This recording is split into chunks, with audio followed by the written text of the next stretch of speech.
My name's Terrence Triamancal. This is my week 4 project build of stock refinishing and working or metal lab working lab. Uh, this is where I'm going to be assembling it all together. This project is from the woodworking class till now. We already got the barrel browned, the brass polish, the stock stain, the ramrod stain. So this is here putting it all together. So let's jump right into it and show exactly what I've done. Here, as you see, I have all the pieces on the table. I have my stock, my ramrod, my barrel brown. I'm starting with the ramrod retentions. Working on the brass parts first. And once I got the brass all done, then I'm going to work on it with everything else. As you see here, making sure it's even, it's flushed with the wood and everything. Now I'm working on the other part, the support for the ramrod. Backed out, screw off a little bit, and then started securing it, the brass there. Make sure it's nice and tight, not moving. See right there. Now I'm working on the last part of the brass on the stock. So I haven't gotten to the toe plate or the butt plate just yet, but work on this part. This was a little frustrating at first, but so I got that all done. Now I'm going to go working onto the butt plate and the toe plate. There, I'm installing the butt plate to the stock, making sure it's nice and secure to it, just how it was before I stained it.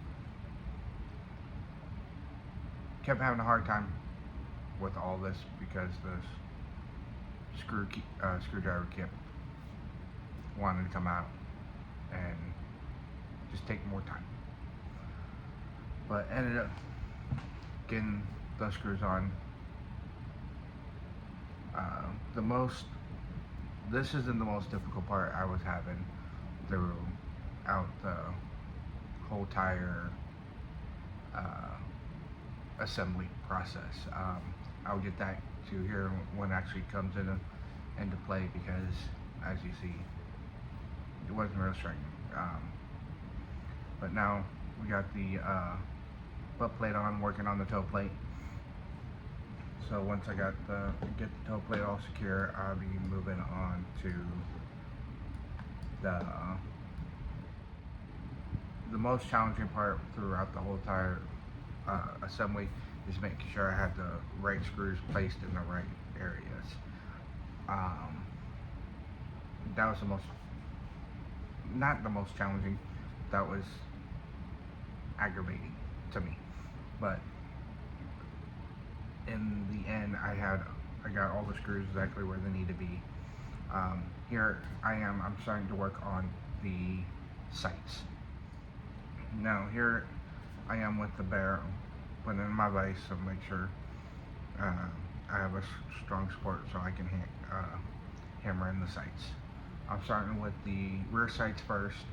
I have to sand down the sights, the bottom of the sight, to make sure it fits in nice and tightly but not too loose.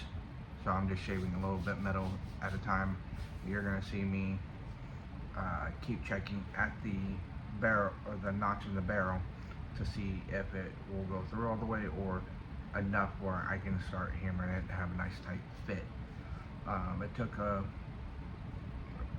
few tries, few file downs to get it exactly right to get it to go in. Not so hard, or where I had to literally pound it with the hammer to get it in. See here, checking, still wasn't fitting correctly. I'm going real slow. I'm using a Dremel with, I guess it's an 80 grit sandpaper roll, and I'm using it on a level 3 speed, so not too fast, not too slow, is still enough where I can still gauge it as each pass I do, and it's not taking too much metal off, as you see. So once I know I got a good fit, it's nice and tight in there, I'll start hammering it. So it still wasn't catching right, so there's still a little bit too much metal left, so kept sanding it down just to make sure everything was going right. This step wasn't too hard. It was decent enough time. It wasn't frustrating enough. It was more pay attention to detail and really focus on that part. Right here you see me hammering in the rear sights, and as soon as I had enough space or enough in, I'm turning the barrel around, so when the sight is straight up and down, I can start hammering in down instead of sideways. When I used the towel, when I realized I was hitting the barrel, wasn't too bad, but then I took a hole punch and to start, or one of the punches to start hammering the rest of the way. There making sure I have it kind of even enough. It didn't look like it, so I hammered just a little bit just to make sure it was even on both sides. And I did that just one more time, and it looked like it was in there straight. I'm going to flip the barrel around and then work on the front sight. Same process. Sand down some of the metal so it'll be able to fit in there nice and tightly, instead of just going right through or not fitting at all, where I pretty much had to force it in. But this didn't take as much as the rear sights did. It was a little bit quicker. Just a few passes, I was able to get it in.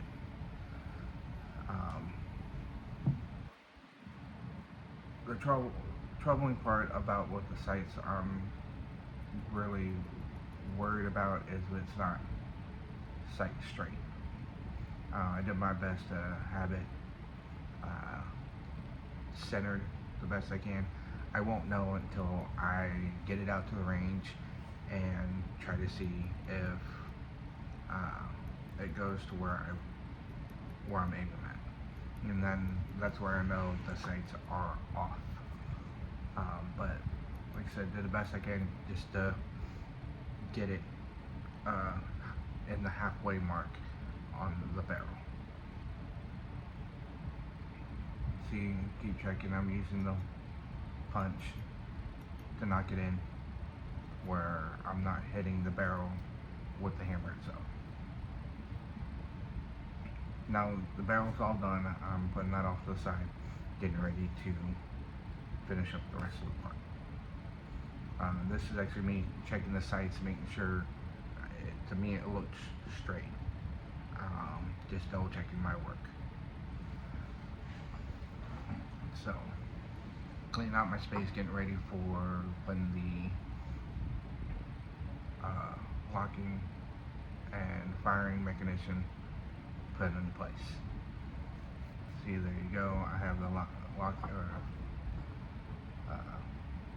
put in place. I'm putting in the first part of the screw. I actually forgot at first the ramrod retention spring in, and I had to back it away, and as you see, I'm installing it right now. Should I have it, then I am tightening it up where it will, if it's not too tight, where it's over extending from the other side, where making it where it's actually flush. Me adding the other screw for the locking mechanism and hammer assembly, just to make sure it's fitting correctly. Now this is was the most difficult part, installing the barrel. I didn't realize at first that I had it a little too tight. I should have had it backed away a little bit before I put the barrel in. As you see me trying, because there was a gap between the seat where the primer cap goes and the right there. So I kept struggling trying to figure out what was going on. That was the most frustrating part. Here, trying to keep pulling out the barrel, angling it, and then that's when I realized that it was a little too tight, and had to back it off so I'd be able to fit in the barrel. Once I did, as you see, tighten it back up where it's secure. Now I'm installing the barrel pin. You see right there, I'm using a punch to get it the rest of the weight into the stock, so it holds the muzzle there, no problem. Keep checking to make sure it's not going all the way to the other side. And make sure everything's all nice and flush, everything's good. Now I'm installing the screw for where the percussion cap goes. Then I'm going to install the nozzle where the percussion cap actually goes. Here.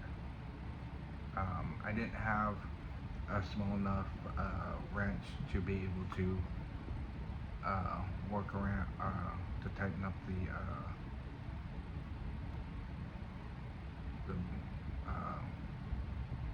part where the percussion cap goes. So I had to use a adjustable wrench and a hand needle nose pliers for that part, as you'll see. So get it all secured in. Now I'm installing the trigger and the trigger guard. I got that set into place. I'm installing the trigger guard in right there. Make sure it's nice and tight. Screws didn't want to work for me, so I had to make sure it was the right screws. Like I said, the same problem happened with, it's just the screws.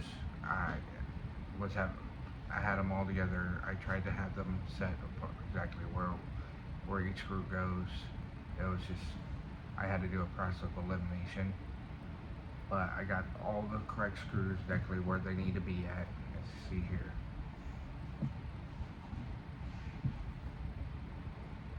Making sure the screws are nice and tight.